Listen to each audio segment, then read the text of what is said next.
How's it going? Today, I've got something completely different for you.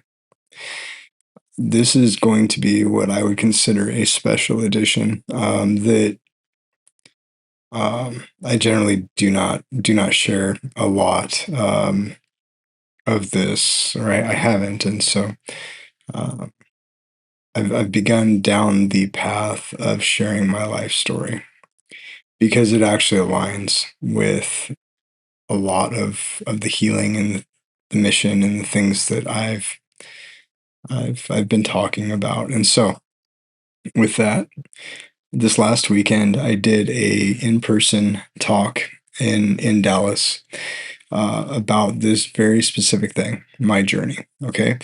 And I do know a few of you have asked on this channel and other places, just so that you're excited to hear about it. So I'm going to share that presentation with y'all. I did get permission from the organizers to be able to record it, which was awesome.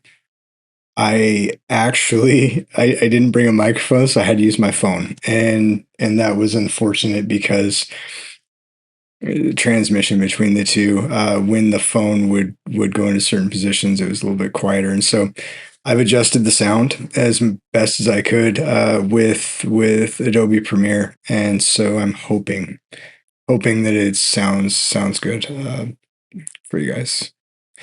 With that, I'm going to dive into some answers to some things that are not they're not in that presentation, but they link a lot of this together.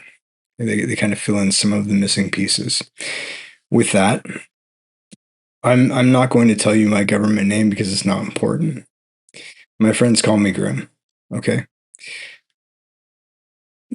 Some of my closer friends call me Dr. Grim. And um,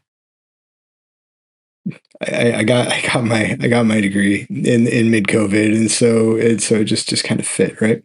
The story of Grim, I will go into that another time. I don't it doesn't really fit this part, but just know that for a very, very long time, my family, my actual family, there was a running joke, and so that's where the name came from. The running joke was it's humorous. It's not really appropriate, just because of the situation that had happened when the name came about, right? So with that, let's dive in here. I'm going to answer some of the questions, like I said, before we get into the presentation itself. All right. So something that I did forget to mention in here is a lot of the stuff that I'm describing as in relation to just trauma and things like that. It was all from childhood, right? And so as I grew older, like I kind of started figuring out that I had friends in a lot of places, or acquaintances anyway. And so I built relationships with, in high school, like the jocks, the, the sports people. Like it doesn't even matter, right? So I was that skater kid that I would just go and hang out and do my thing. I had a lot of people that knew me, a lot of friends, or people that I called friends, and other things. And so as you grow older, you kind of fit in and grow out of those things. But that was just something I wanted to throw out here as well. So if any of my friends from back home are watching this, y'all are phenomenal as well. And so I didn't want to leave you out, all right? Because you guys absolutely 100% helped me through many tough times in my life. All right. And so yeah, you guys are phenomenal too. I love y'all. All right. So with that, we're gonna dive in here. So first, why did I choose alchemy?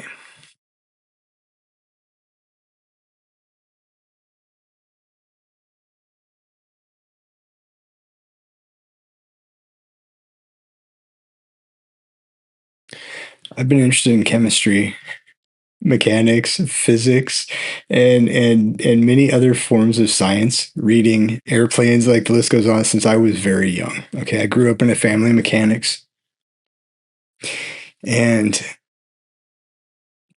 they were amazing. They taught me a lot, right? Most of the things that I actually use today, including the polishing of stones, grinding, etc., blending, I actually learned from my grandparents. All right, my grandmother, growing up, she was a baker and she taught me how to cook. My grandfather, he was a mechanic and did all kinds of other things, and my other grandfather was an airplane mechanic. The list goes on, right? I learned these things from neighbors and other family members, and just picking up on things growing up, right? It's kind of crazy actually to me now looking back. You know, when I was in third grade, like I I entered I entered a science fair at the school. All right. And I walked into the gymnasium where everybody's science fair projects were set up on tables, and I'm going over to set my stuff up, getting ready for the judges to come around, and I look around and I see volcanoes, right? I see those pinwheel windmill things. I see all of these other things that to me were freaking mundane. They were not. I was bored with it, right? And so I walked. My science fair project was hydrogen. I walked in and started explaining hydrogen to the judges. The poor lady that walked up, I watched her eyes glaze over, right? And as I was explaining things, I could just see her eyes gloss over, and I just kept going, right? I didn't know what was going on, but she was just like, just like, and you don't understand. You just keep going because you don't understand that look yet, right? You're still kind of young, and it's almost crushing in a way because like, why are they staring at me? Like, is this an issue? Like, oh, what is going on? And so, um, um, I ended up taking first place in that science fair because I don't know if it was because of the project, or if it was because they didn't understand what I was saying, and it just sounded smart to them. I don't know, but as I went through life, as I went through, years and years of classroom presentations, of speeches that I would have to give, presentations that I would have to give in groups, other things, over time, just years of being silenced through laughter, uh, picked on, made fun of, not because you're fat, not because I looked weird, not because of where I lived, right? And we'll get into that part here in a few, but it was because they didn't understand me. They did not understand what I was saying to them. The way that I would explain things is exactly the way that I would generally still explain things to people today. Maybe a lot more technical depth than how I do now. I've kind of learned over the years to dummy that down, but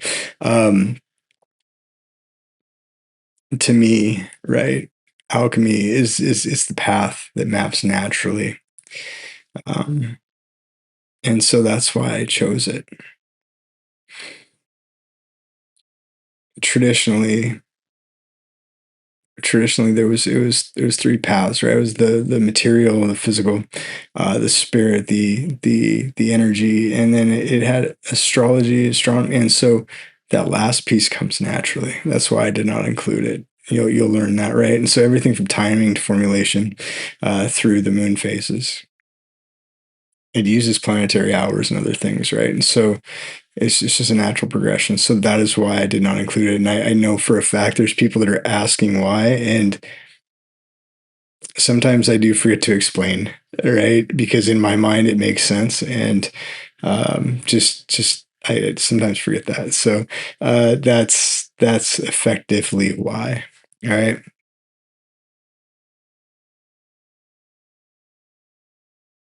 Throughout a lot of what I talk about trauma. So I keep mentioning trauma, but what do I mean exactly, right? You'll hear this a lot in my presentation.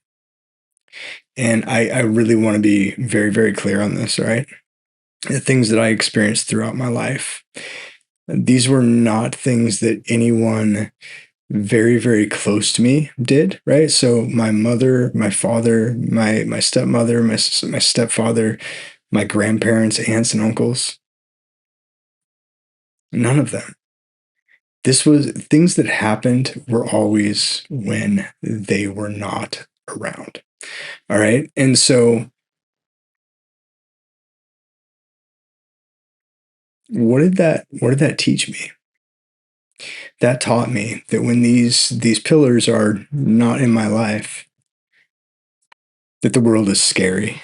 It is a it is a detrimental place. It is a place that is so full of things that can harm me that I should crawl into a hole and hide. That is what it taught me.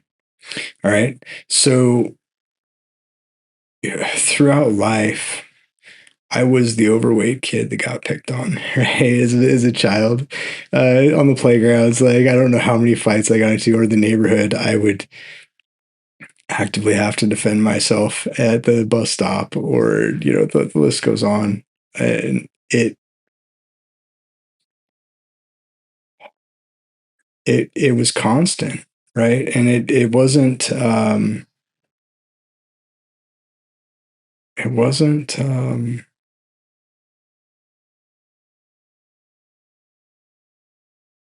it wasn't unneeded, I guess is the best way to put it. Because if it wasn't for that, I would not be here right now. Right? If I lived a sheltered life, I would not be sitting here sharing the information that I share with you today. Right? Um, you know, I living through a life, um, you know, where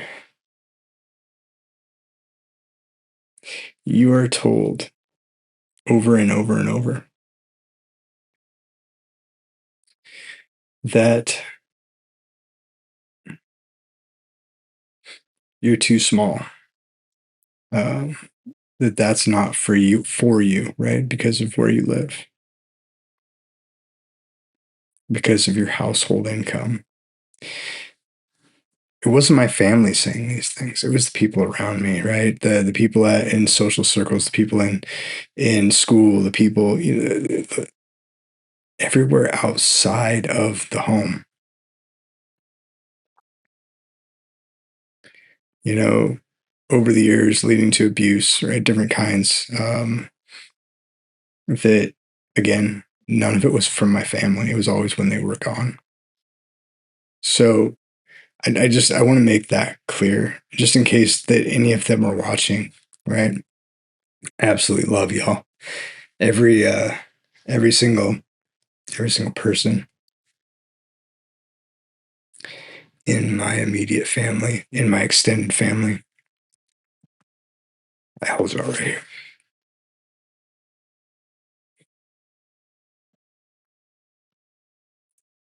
And the tears that are coming out to my eyes right now, these are not they're not tears of sadness. These are tears of joy, because you know what? Without you, I wouldn't be here today. So thank you, every single freaking one of you. All right? I love you all.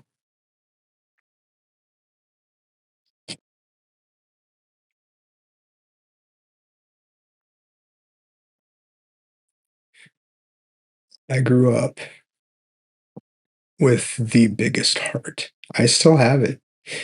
Yeah, I may come off rough and raw sometimes, but I'm very empathetic. Right? I've got a huge, huge heart, and actually, growing up, that's it's not always a good thing, because people are people are cruel sometimes, right? So, um, I normally wouldn't do this because I'm a huge proponent in just letting it go, right? As we should. That's part of trauma healing. So, um, though this isn't trauma, this was actually a joyful release, which was nice. Um, all right. So, growing up with a big heart, it a lot of what I did, what I operated in was that of pure love, right? I would go about my world. I would look at the animals, flying in the sky. I would look at the snakes, the spiders, and just in amazement at life. I loved life. I loved people. I loved everything that was this world. It's sacred.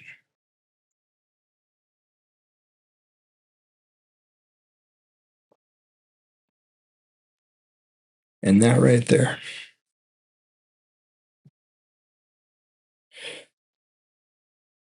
I remember that I remember this day, and I will remember this day for the rest of my life. This was my very, very rude introduction to how my perceptions of the world were incorrect. As I was outside playing with a neighbor kid one day, he yells for me. He's like, "Hey, come check this out." And I go over there. I see this gardener snake just sitting there, right? He grabs this thing, picks it up by its tail, and just starts swinging it like a helicopter. As you can imagine, I'm already freaking out. Like, and at first I'm like, "Oh, he's going for a ride." And then, I mean, I was like 5 or 6 maybe, and so I didn't.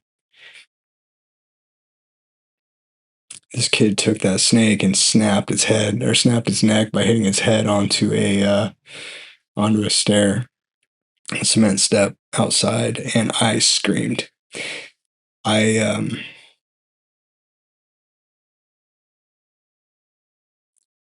I I grieved over that snake for a long time, right? And so that was pretty much my childhood, right? Like it was very somebody who operates from that level of just raw emotion and love, right? For the world and the things around it. It's a traumatic freaking place, man. I'm not even joking. And so not all bad, not all of the events that took place in my life that led to some of these traumatic things were bad though, and I cover that in the video presentation that follows this whole thing, right? And so, if you guys are interested, check that out. It's hopefully it's pretty impactful.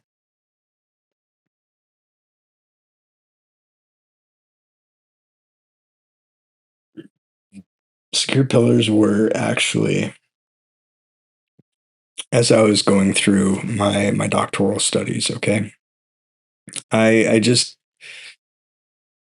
I decided that I wanted to search. I wanted answers, but I didn't know for what, right? I was just like, I'd finished my master's in information systems. I finished my MBA, and I was like, what am I going to do now? I didn't know, and so I was like, I want answers for some. I just didn't know what, and so I ended up going through um, the doctoral programs through the university that I was at, and so I went through this journey, and actually looking back now, nothing's a coincidence. Nothing at all. Like I don't believe in coincidences anymore. Just everything I've been through. I don't. right? And so um, I was in Arizona, right? I was going through the very first residency that I had to go to on site, and they were teaching us, about how to, vet your topics, how to pick them, how to formulate the title and all the things to make sure that everything was flowing and matching, and so we started our research right at that point, and I have no idea where or why. I was just doing, searches through the library just for things that I thought at the time sounded interesting, right? And that led me to the John Balby and Mary Ainsworth, secure base studies, and the follower leader dyads, and all the other things. And that became my path. I didn't know why, but at the time, my body knew, right? It already knew, right? It already knew what I was trying to find. So as I went through all the way to publishing, from publishing to graduation, um, the loss of a few more loved ones had taken place, and I didn't mention my grandparents, the loss of them. I'm going to leave that one out of this video. All right, but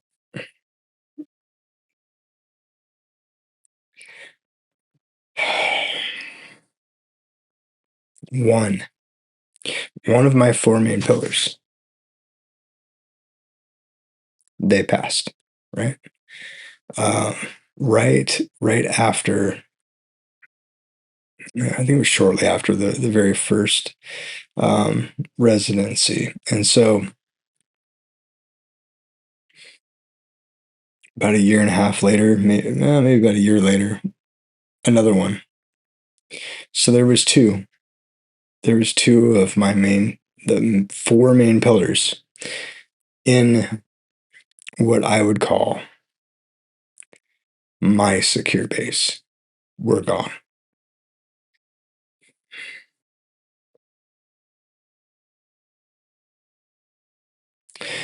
These were my father's. All right. You see, I grew up in a split family, right? But it wasn't a bad situation. I was actually very fortunate, right? I had two amazing sets of parents, right? So, um, and my biological mom, I love you if you're watching this. Um, yeah. So sets of parents, right? And so all of their families, all of them accepted us, right? Me and my siblings, me and my sister. They accepted us as their own. Even parts of my side of the family that weren't parts of her side of the family, they accepted her, my sister. you know her family mostly accepted me, which was phenomenal, right? And so anyway, um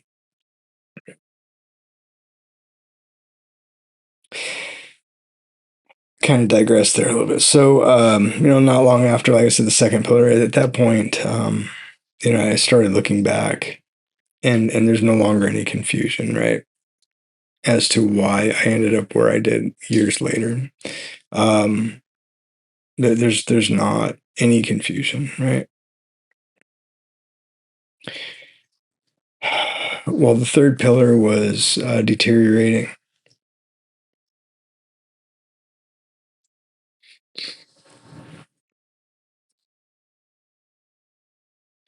This is where I started my descent,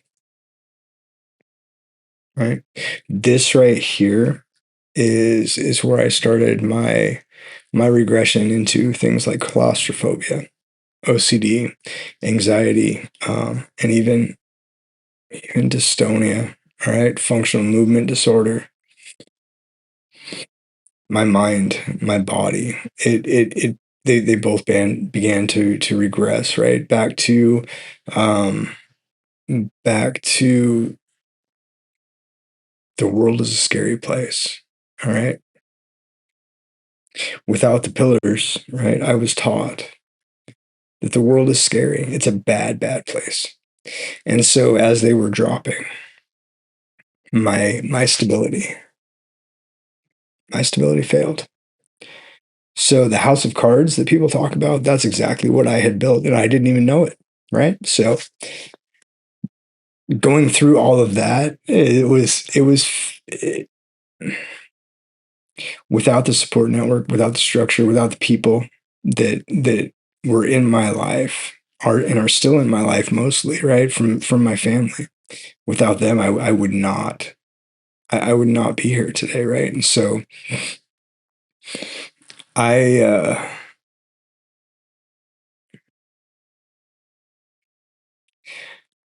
I'm glad for every experience that I've had in my life, for every hardship, for everything. You know why? Because I wouldn't be where I am today. I would not be sitting here talking to you about any of the stuff that I talk to you about. All right.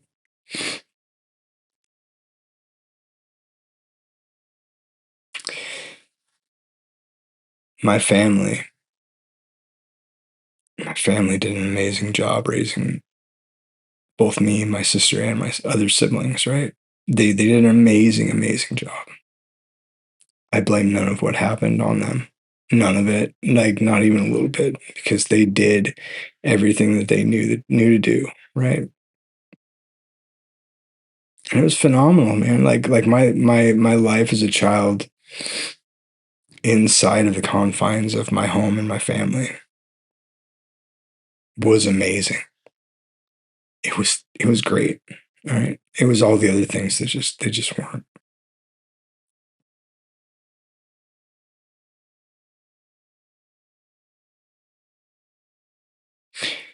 All right, let's move on. So mission first. What is mission first? What is the Aurum alchemy mission? As as I was trying to heal my body and my mind, right?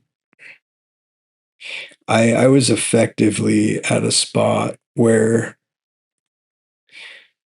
I'm and I'm not even joking. My right foot was gated. Like I was walking on this part of my foot turned in. The muscles were just constantly contracted. It was very, very, very, very painful. And that is dystonia. Okay. As I was going through this very, very, very, very, very painful time. I mean, it was probably like 5 or 6 years of just constant contractions every minute or two, and some of them to the point where we thought that I was going to break my ankle. Right, falling downstairs, whatever else, all the other things that came with it. As I was trying to heal my body and my mind, I gave up.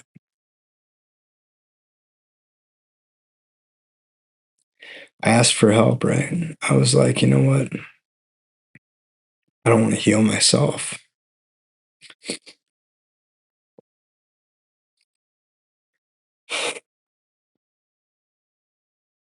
Going back to the place of the heart.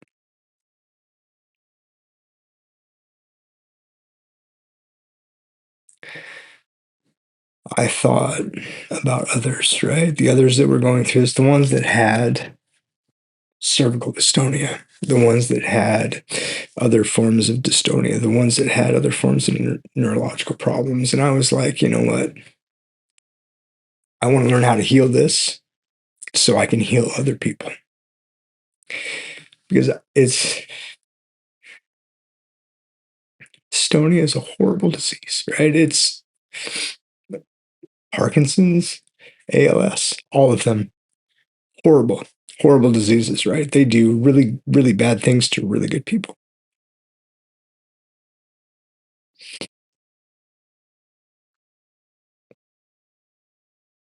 So I asked, and holy shit, did I receive? All right. So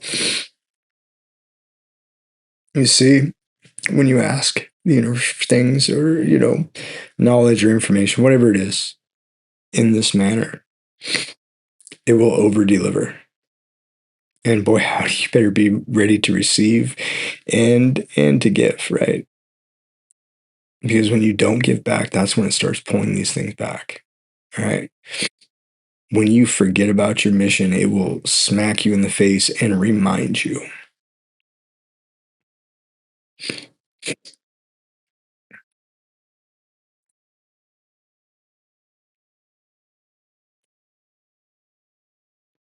This is the journey of the heart. Period. 100%. If you try not to hold up your end of the universe or end of what you ask for, the universe, it absolutely will make you. It will either remind you or it will remove, everything that it helped you obtain, right? And so,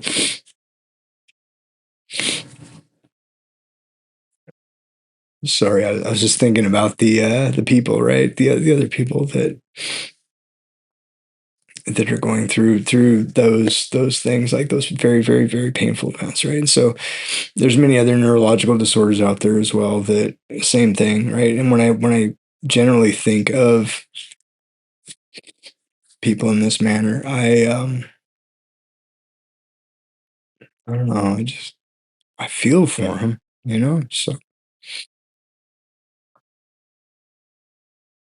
anyway, it's actually kind of crazy, right? So this whole thing is just knowing what I know now. I firmly believe that whatever I'm tapping into, or doing, I firmly believe that I'm rewiring or tapping into some unmapped part of the mind that can be used for truly, truly being able to transform your life. Your life. Not metals, not materials. Your life.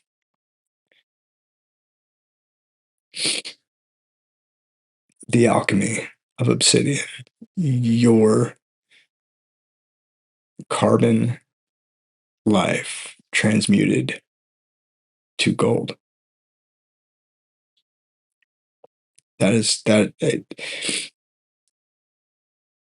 From what I have seen so far, I can tell you that is exactly how I'm viewing inner alchemy, right? Because inner alchemy is generally the first step in any form of manifestation practice. It is. This includes healing. And so I have had many people ask why my products are so inexpensive. You now know why. It's very simple.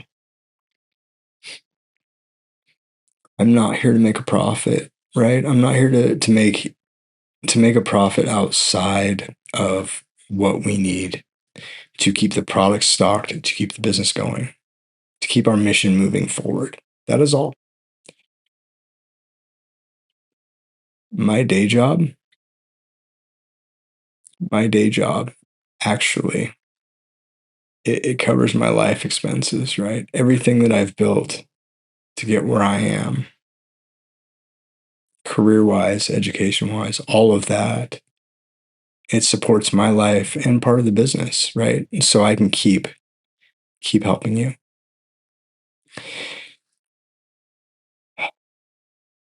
So I'm here to help, right? I'm here to help the folks who maybe they're tired of traditional paths of medicine. While I do believe 100% that traditional medicine is 100% needed, it's necessary in many cases. There are situations where there's no cure, right? There's no options other than treating symptoms, right? And so I'm here to share my journey, my path. I'm here to help you maybe discover your path and your journey, right?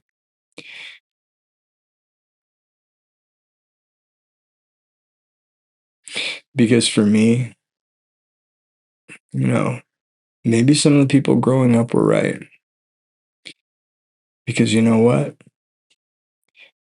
Just treating my symptoms, that's not for me.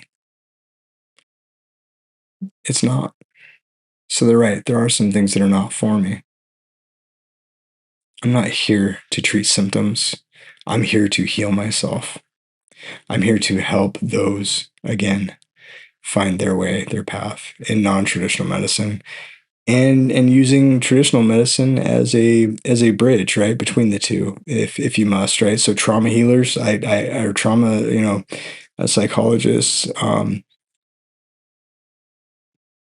regression therapists, like the list goes on. I absolutely condone those. Even a lot of traditional medications and medicines, right? I absolutely condone those as well. Like I'm not going to sit here and tell you that you don't need that because that would be stupid, right? And anybody that thinks that you can just heal yourself strictly with plants and herbs and no, it's there's definitely chemistry and other things that man-made products that you definitely will have to use, but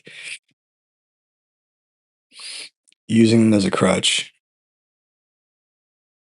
because you can't figure out what's wrong with you is not good. All right. And so the Orem mission is the mission of the heart. All right. It is that of healing those who are looking for a different path. In the video that is coming up next, I'm extending out offers to all the people that are in that room, and I'm extending the same offer out to all of you, minus my phone number, because you can reach me on social media or online, right? And you're probably asking yourself right now, right? Like, this is all great, but how does trauma actually fit with dystonia and the nervous system? The nervous system fight or flight mode, you probably already know this answer, but I'm going to dive into FMD and some other things in the video um, that I'm getting ready to show you now from the presentation over the weekend. So this is an amazing question, and here is the answer. So we're gonna go down a path. All right, we're gonna go down my healing journey and why I'm here. I am on a mission. I'm on a mission to help the world. I'm on a mission to help people heal. Why? Because that was what I asked for. Okay. I was diagnosed in 2020 with dystonia. If anybody knows what dystonia is, I'm gonna take my shoes off. I like being very grounded. Dystonia is a disorder that is almost like Parkinson's. It causes contractions. It causes gating in your walk. It can cause all kinds of funky stuff. Right? Very, very painful. Many times I was in this situation right here where my shin would contract, my calf would contract, both to failure, trying to protect my body. That was not normal. That should not happen. So, fast forward a few years of just going through the medical field, going through all of the craziness diagnoses that come with neurological disorders in general, right? Those neurological disorders, what they don't tell you about many of them, there's no way to diagnose them. They go through what's called subtractive or eliminative, diagnosis. So they will give you a medication. They'll run a test on you. If it doesn't treat it, it doesn't improve. It's not that. They move on to the next one. I was a part of that for 5 to 6 years of my life. And it sucked. It sucked. And so one day I was meditating and I was like, you know what? I asked for all this stuff. I asked for all this information. I want to research all these things. I want to learn all these. Why haven't I asked the universe to teach me how to heal this? Not in myself, but heal it in other people. And boy, howdy, when you ask the universe for things in that manner, it freaking delivers. All right. So, what am I doing? I've been able to correlate many different things to science. All right. And what do I mean by that? I mean, occult teachings. I mean, religion. I mean, cultural beliefs, egregores. The list goes on. I've been able to link a ton of stuff to psychology and actual science. And so, um, as I went about my journey and started learning things, the universe started throwing courses at me. It said, "You're going to learn perfumery." Am I going to learn perfumery? I don't know what this is, right? Why do I want to make perfume? I didn't know that perfumery was the actual step into aromatherapy. It was a step into holistic medicine formulation and how you figure out and learn how to blend, right? I didn't know this. The universe threw that at me. So I took that course. It was $120 or something like that, something cheap. I took that thing. Next thing I know, I'm in an aromatherapy course, learning aromatherapy clinically, right? And I was like, this is insane. And so then from there, it went on and just kept snowballing. Reiki and energy healing, distillation and other things of the chemistry, talking to people, meeting people, figuring out what they actually need. That path, that journey is the journey of the heart. I told myself I wasn't going to cry, but I feel like I'm getting ready to tear up here. So, my family is some of the most patient and strong people I've ever met in my life. Right, along with these types of things, other stuff crops up. Right, especially for people like me who have dealt with a whole lot of trauma in their life. Right, so growing up, a ton of childhood trauma, things that I didn't even know were traumatic. All right, so. Did you know you can get claustrophobia later in life from having a car door accidentally shut on you? It's your dream car, by the way. Your dream car, like Ferrari, Lamborghini, anybody, the Mercedes with gullwing doors, right? Getting trapped in one of those, having to wait a half an hour later in life can cause claustrophobia issues. I didn't know that. I had to follow this back through occult techniques, through psychology, through NLP, and all kinds of other things to figure out where this was coming from. It wasn't the dystonia. Other things started cropping up: OCD, anxiety, agoraphobia was another one. What else? Nausea symptoms started spreading to the other side of my body. Like, turned out it was functional movement disorder. Functional movement disorder is a traumatic. It's a result of traumatic events over time in your life. It's part of complex trauma. All right, and so that after going through three different neurologists, I finally found one in downtown Houston. It was like, this doesn't seem like just dystonia to me because it's expanding. It's not normal. It doesn't go up one side of the body, downside of the other. It doesn't move like that, and especially not that quick. Turned out I was complex trauma, right? I was a ball of complex trauma, and so I had to figure out how to heal myself, right? My degree is in psychology, and so I knew how to do that. Fix it. Little did I know how much I was going to learn about the brain on top of what I already knew, right? Going through, higher university and higher education. A lot of times you think you know a lot of stuff, right? Tip of the iceberg of what the medical community knows, right? So I've begun releasing information to the world. I do have a framework that I've written. It's called Healing the Holistic You, right? Essentially, it's just a set of how the things that I went through to heal myself. All right. And it literally is very rough. It's a skeleton. It's just links, right? It's just links and references and things that I just collected along the way. And so I've started doing that. Recently I actually opened a YouTube channel where I've started sharing out things like this guy right here. And so we'll talk about this here in a minute, but this right here is my anchor object. So anybody that doesn't know about anchor objects, and I'm holding my phone. My microphone is connected. So and so anchor objects are they're used in trauma to try and help reset the nervous system. They're trying to just stabilize the nervous system. When you get into certain situations in life, right, where your anxiety creeps up, your claustrophobia creeps up, whatever it is creeps up, you can use these to trick your nervous system into regulating 100%. Right? It takes time. It's not something that you're just going to pick up and do right away. You have to actually train your body to. So what they don't tell you about like your nervous system in general is when you're in that fight, flight, freeze, or fawn mode, you can tell it all day long. There's no danger. There's no danger. There's no danger. It doesn't care. It does not listen to words. It listens to what it can see and feel. Right? And so you have to trick it 100%. Over time, you can actually start to pull your nervous system out of that panic mode.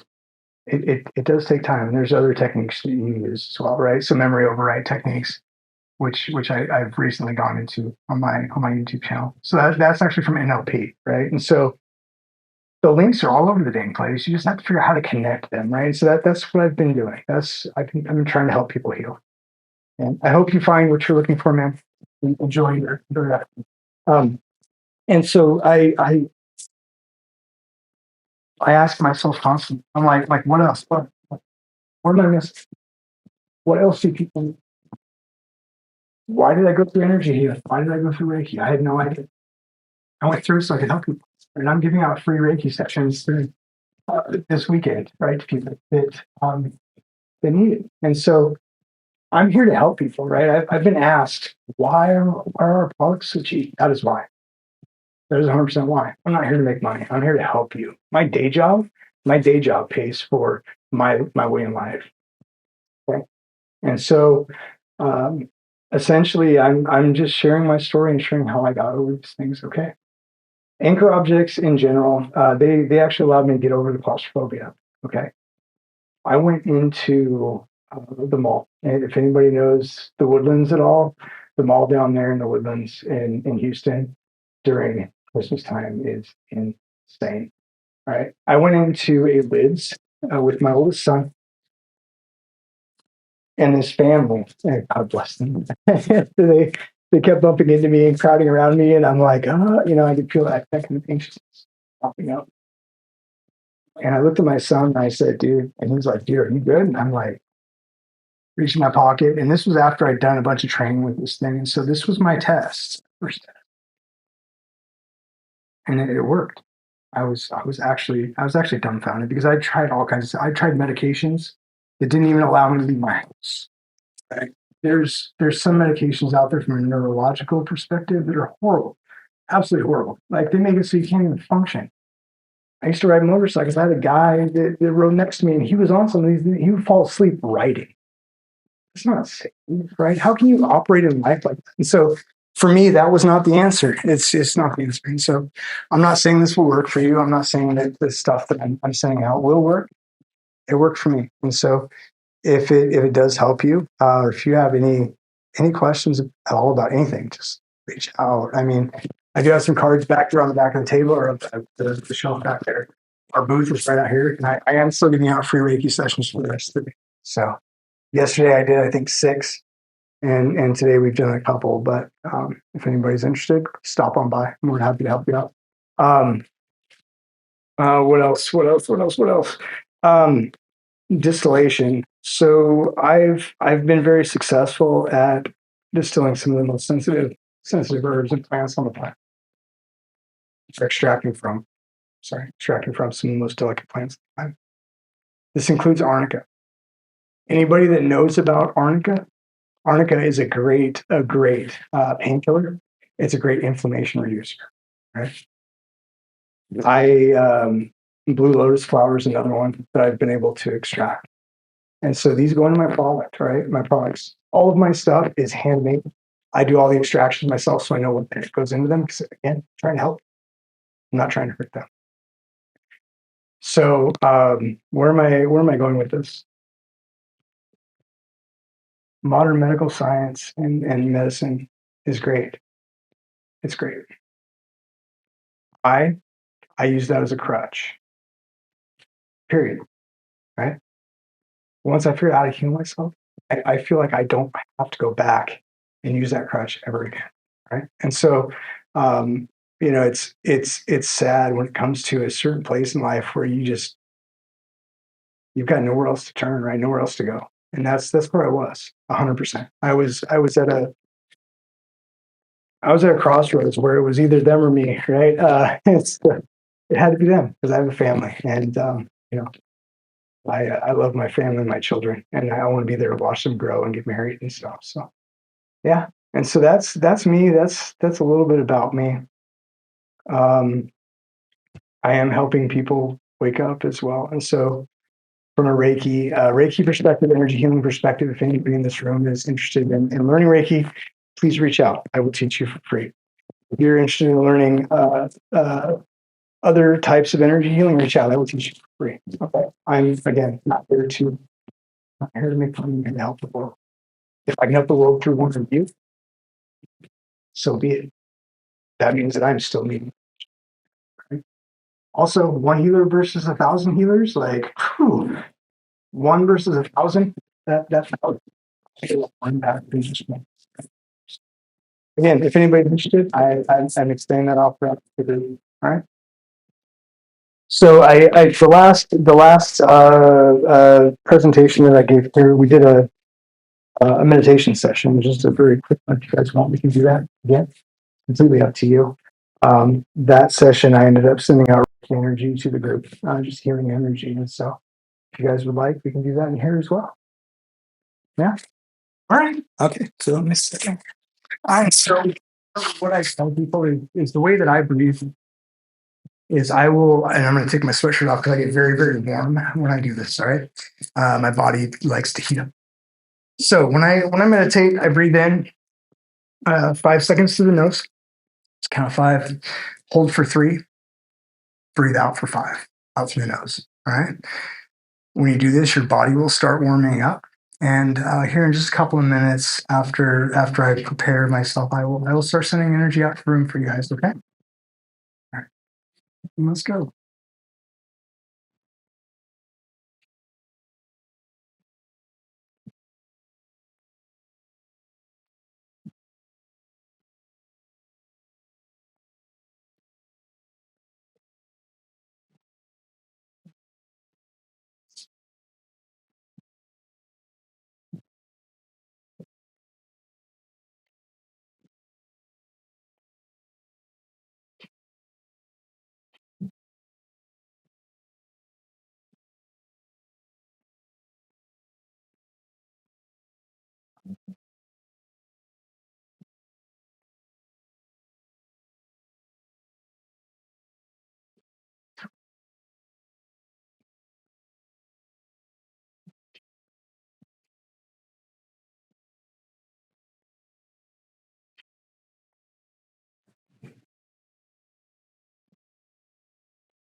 Is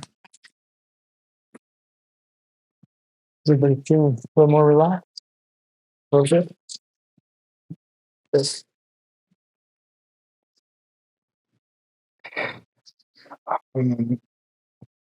Trying to think of what else I can share with you guys here. So, the memory rewrite techniques are very, very powerful. So, anybody who is into occult visualizations or meditations, very, very powerful techniques, right? Um, What's a memory, right? Let's talk about that, right? If you think about an event, what is that?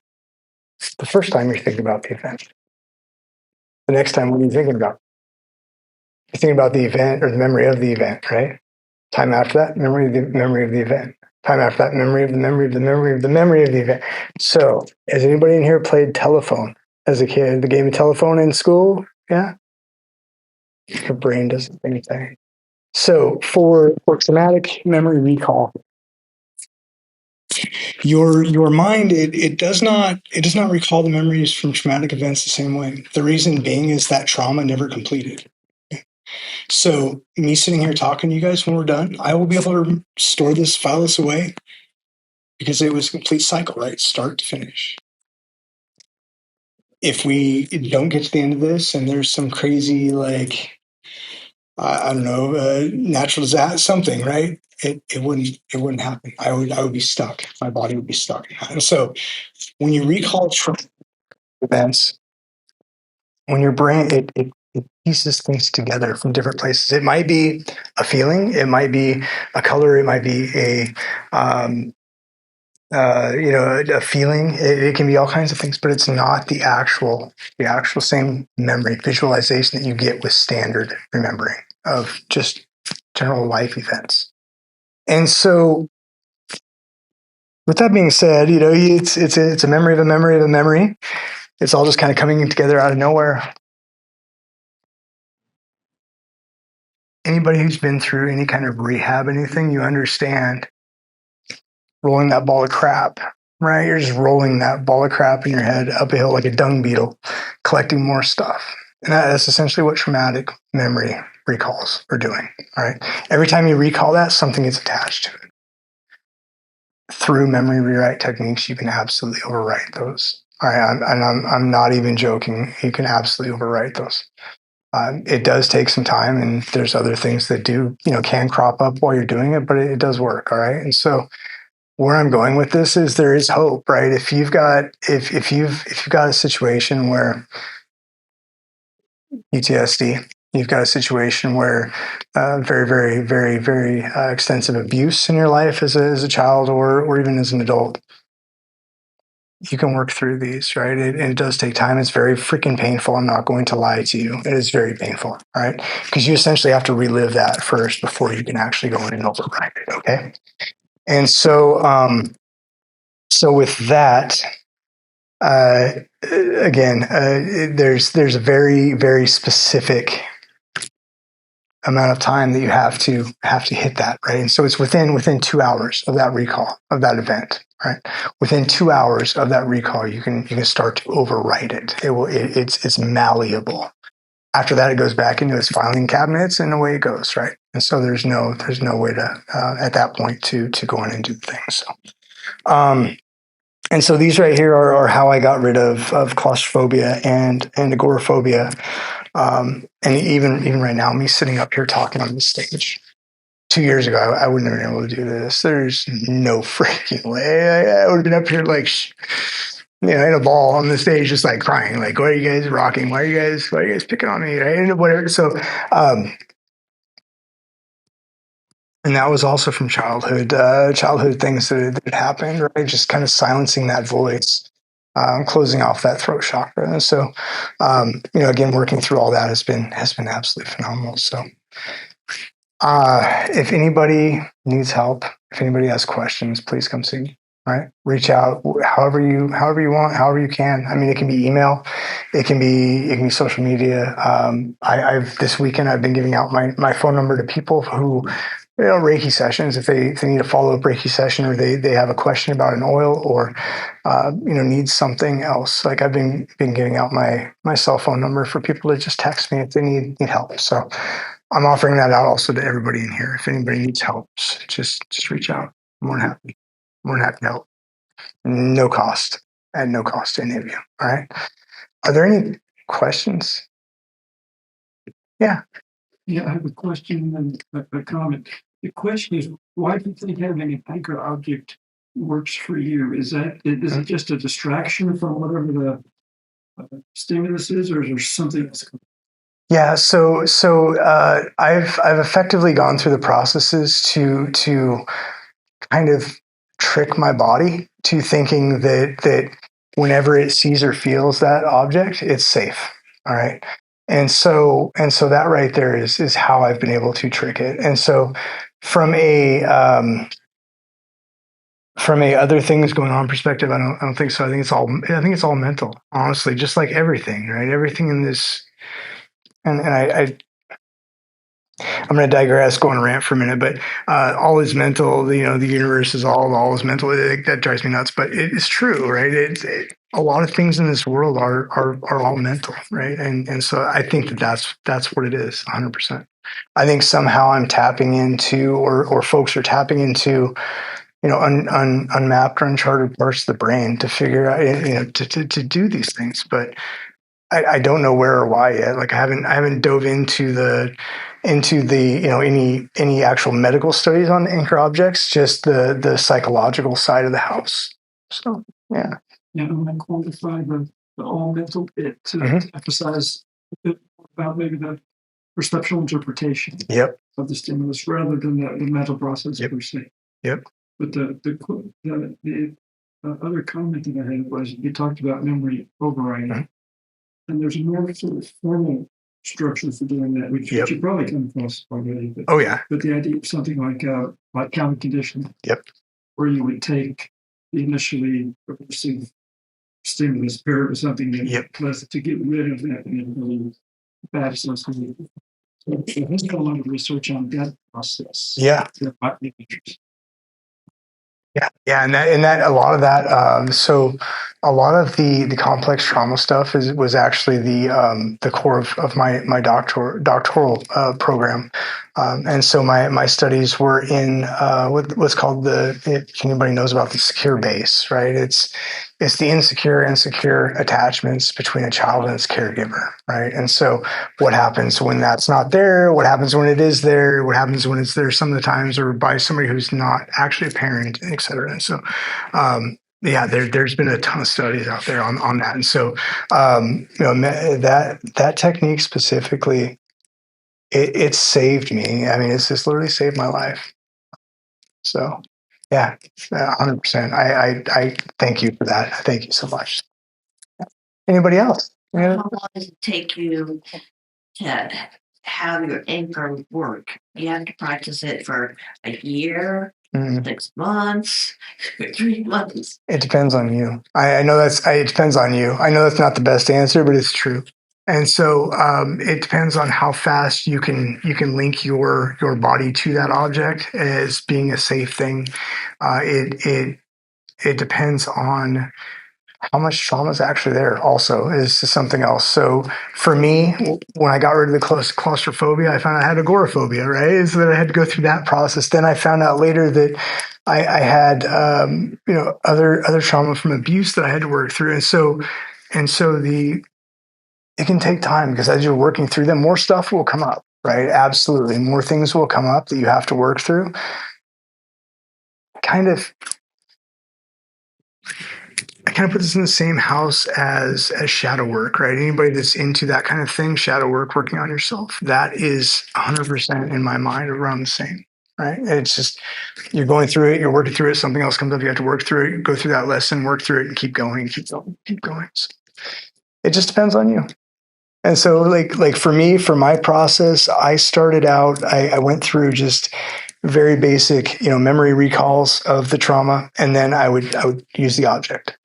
From there, I would do things like take a blanket, wrap myself up tight in it, right, so I couldn't get out, or have somebody hold the blanket tight around me, and then I would use that, and then I would just slowly work my way up to the point where, the ball, right, and that was a crazy instinct. 'Cause I wasn't even at that time, I wasn't even thinking I'm going to go test myself. It just happened, right? We were just out, and then after that, I was like, I want to test it again, So the next like a couple of days later, I went back to the mall, tried to get. Like, dude, that worked. That's phenomenal, And so, yeah, it does take time, but it was that right there was probably about 6 months of me just slowly amping up and ramping up to going out in public.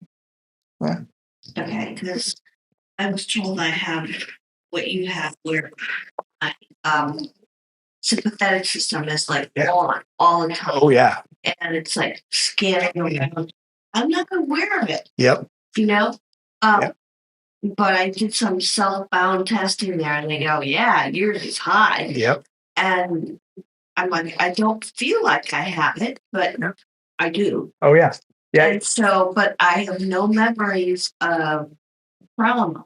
Mhm. So I'm like, do I have to try to find what caused me to have that fight or flight response all the time as a baseline? Do I have to remember things? Can I just release it? Can I just get, No. I'm done with you, go away. Yeah.